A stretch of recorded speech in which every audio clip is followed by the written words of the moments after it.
या क्षणी जेव्हा आपण या बातम्या पाहतोय, मुंबई पुण्याला मुसळधार पाऊस झोडपून काढतोय। जोरदार पावसामुळे मुंबई आणि पुण्यातील अनेक सखल भागात पाणी साचल्याचं पाहायला मिळालंय।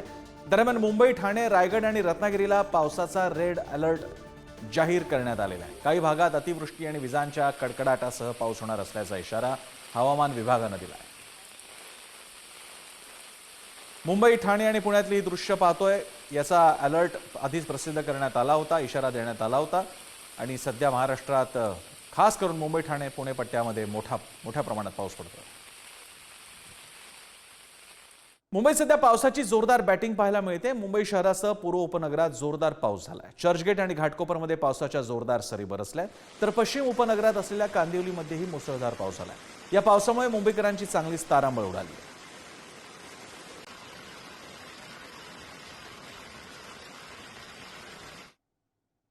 मुंबईत मुसळधार पावसामुळे अनेक ठिकाणी पाणी साचल्याचं दिसून आलंय। जोरदार बरसणाऱ्या पावसाचा फटका हा लोकल सेवेला बसलाय।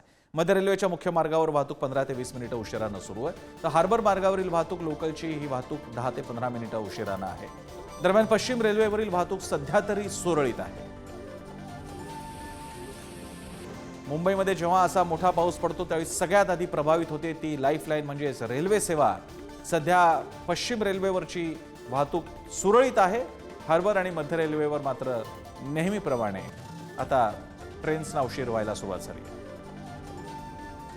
लोकलचा वेग मंदावला आहे।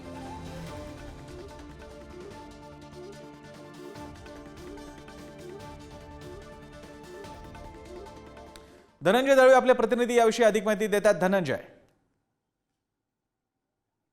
आपण पाहिलं तर मुंबईमध्ये जोरदार पाऊस जो आहे तो सध्या आपल्याला पडताना पाहायला मिळतोय। मुसळधार पावसाचा इशारा जो आहे तो सुद्धा IMDने या ठिकाणी दिलेला आहे। हवामान खात्याकडून जे आहे रेड अलर्ट हा जारी करण्यात आलेला आहे। आज उद्या सकाळी 8 वाजून 35 मिनिटांपर्यंत रेड अलर्ट जो आहे तो मुंबई, ठाणे आणि त्याचबरोबर पालघर आणि कोकण किनारपट्टीला जो आहे हा रेड अलर्ट जो आहे तो देण्यात आलेला आहे। आणि त्यानुसार आपण जर पाहिलं तर आज विजांच्या कडकडाटासह आणि वादळी वाऱ्यासह जे आहे मुंबई पावसानं पुन्हा एकदा हजेरी लावलेली आपल्याला पाहायला मिळते।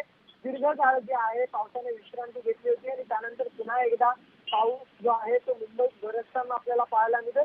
यामुळे आपण जर पाहिलं तर अनेक ठिकाणी पावसामुळे वाहतूक कोंडी जी आहे ती सुद्धा मुंबईमध्ये आपल्याला पाहायला मिळते। त्याचबरोबर जर आपण पाहिलं तर अनेक सखल भागात जे आहे ते पाणी साचायला सुरुवात झालेली आहे। त्याचबरोबर महत्त्वाचं म्हणजे लोकल सेवा जी मुंबईची लाईफलाईन आहे त्यावर सुद्धा परिणाम होताना पाहायला मिळतो। जर आपण पाहिलं तर मध्य रेल्वेवरील हार्बर मार्ग जो आहे तो 10 मिनिटं उशिराने सध्या जी आहे ती लोकल सेवा सुरू आहे।